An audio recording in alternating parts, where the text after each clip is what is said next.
Good morning sa inyong lahat. Ito si Leon at ko lang nagpisa EVC Chess Club at ngayon ay pag-aaralan natin ang Sicilian Defense Old Sicilian Variation na opening. Ito ay nagsisimula sa E4, C5, Knight F3, at Knight C6. So itong formation ay ang Sicilian Defense Old Sicilian.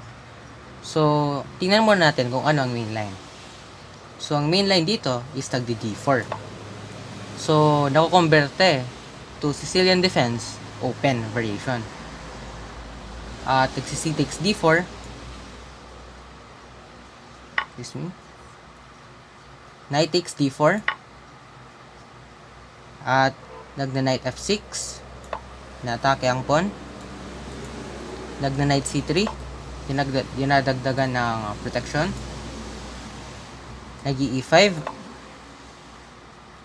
Nagna-Knight DB5. Nag-D6. So, anong purpose ng D6? Kasi,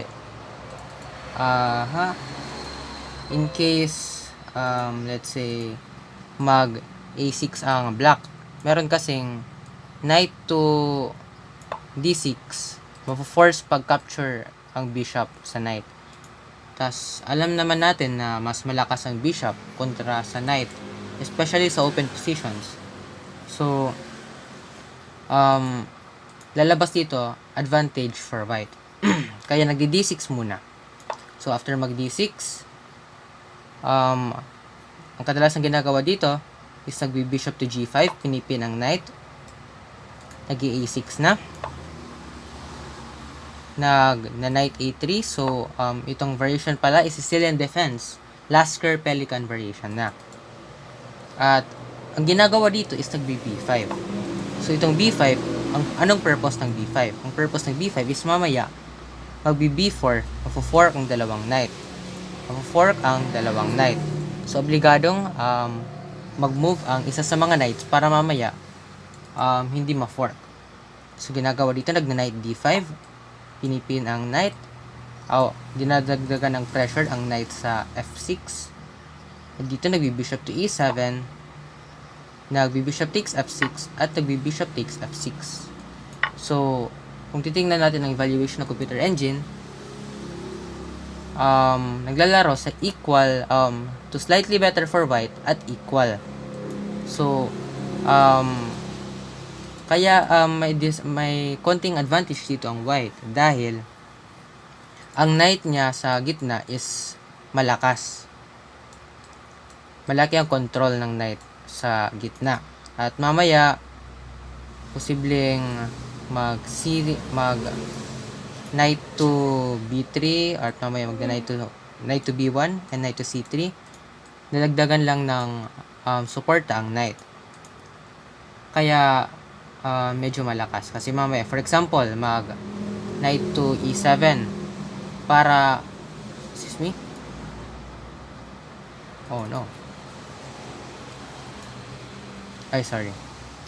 let's say mag C3 lang dito ang white. Let's say mag knight to E7, may knight takes F6 at kung mag G takes F6, may open file nga dito, pero ang king naman, ang mangyayari dito is ang king posibleng mas stuck dito sa gitna. Samantalang yung white naman, posibleng mamaya mag bishop to E2, tas mag castling, pero mamaya may open file naman dito. So, posible din mag queen to D2 at mag queen side casting. So, madaming options dito ang white. Samantalang yung black, risky na kung magkaso sa king side, pati na rin sa queen side. Kaya, medyo may advantage dito ang white. Pero, more or less, parang equal lang dito ang hatol. Okay, so, yan ang parang pinaka-main line dito sa position. So, tingnan naman natin ang ilang mga top games na nangyari sa Sicilian Defense Old Sicilian.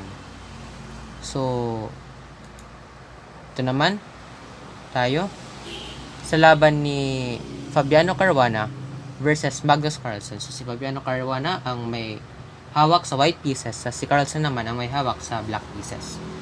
So, nangyari ito noong 2019 lamang. So, Caruana played e4. Si Magnus naman, nag c5, knight f3, knight c6, bishop to b5. So, pag bishop to b5, ang tinatawag ito na Sicilian defense, Nesmetinov Rosolimo attack. So, itong bishop to b5 is popular line sa mga grandmasters. So, tingnan natin ang nangyari dito. Ginawa dito, nag g6. So, nagbabad siyang mag-fianchetto mamaya. Nag bishop takes c6. Nag d takes c6. Nag d3. Nag bishop g7. Develop na. Naka-fianchetto. Nag h3. Nag e5. So, nag e5. So, sinulido lang ang sentral kasi kung hindi mag-e5 dito ang black, ang white mismo ang mag-e5 para mabarahan ang diagonal ng dark squared bishop. At dito nag-castling. Nag queen to c7. So, develop lang para mamaya may choice na kung mag-castle queen side, pwede rin mag-castle king side. Depende lang kung anong gagawin dito na plano ng black. At dito, nag a3. So, laro pa, interesting move, pero laro pa rin naman ito. Kasi baka mamaya mag b5, b4, at least may pawn nang nakahanda dito para magkaroon ng open file para sa rook. At dito, nag knight f6, patuloy lang sa pag-develop. Nag bishop to e3. Inatake ang pawn. Nag c4. So, sacrifice. At ang ginawa dito, nag knight to c3 lang. So, bakit hindi kinapture ni Fabiano Caruana?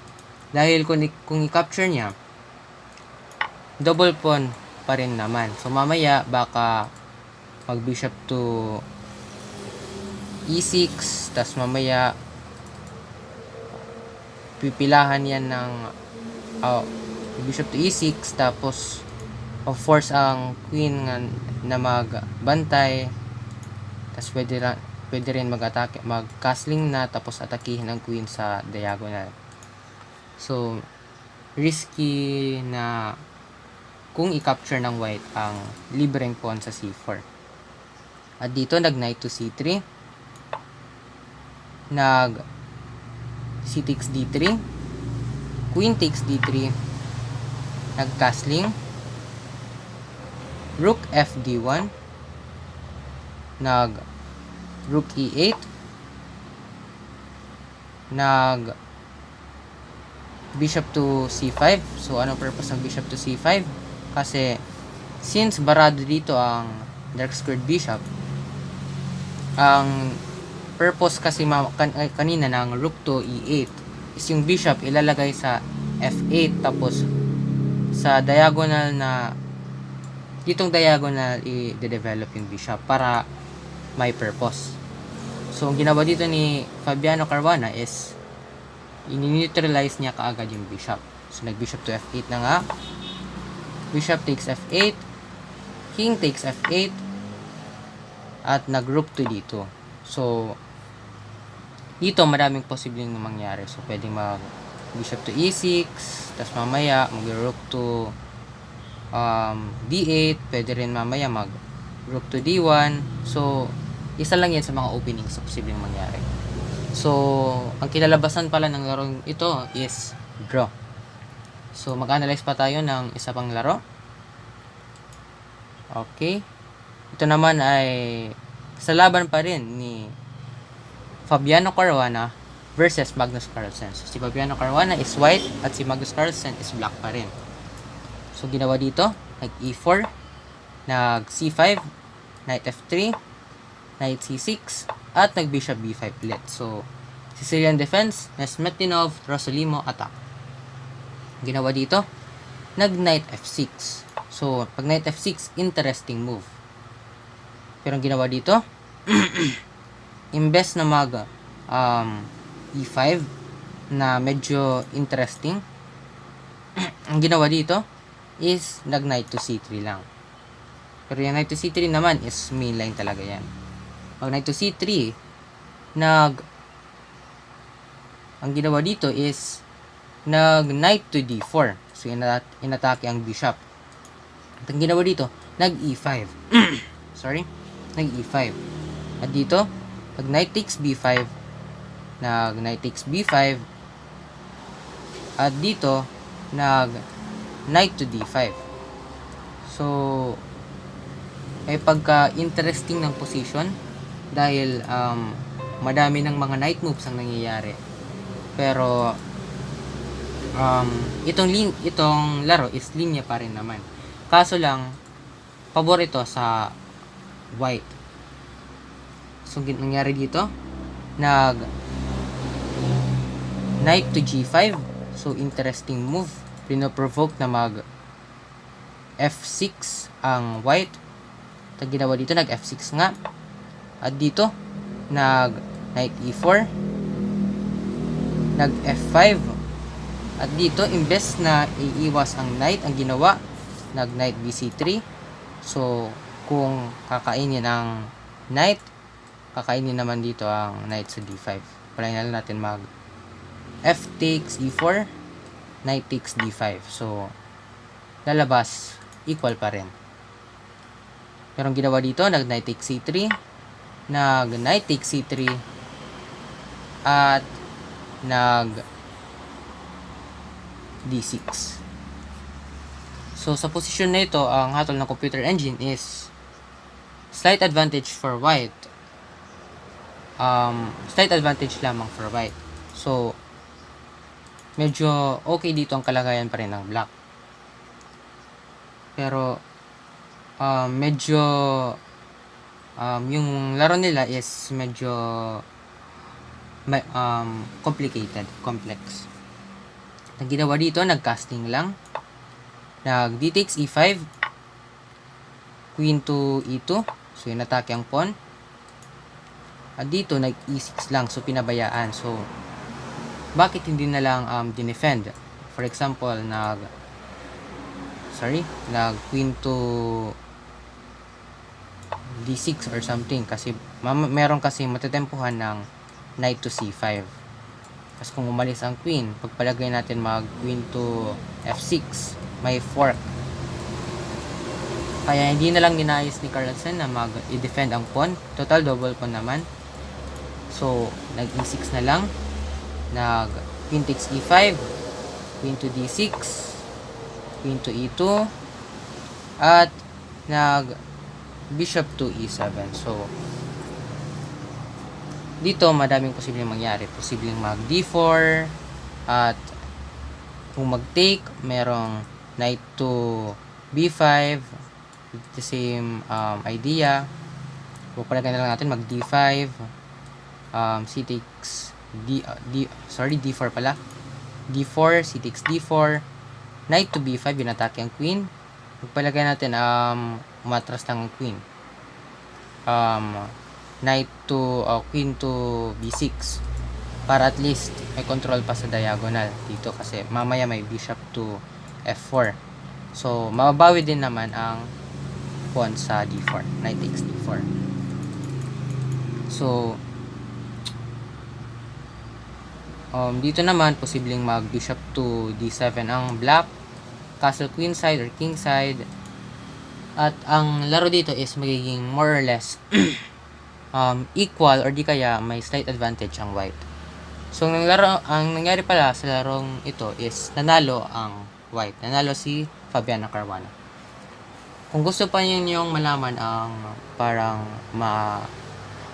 explore ninyo ang nangyaring parang in-analyze sa ating mga laro, iiwan ko na lang ang mga links ng mga laro nila sa description below.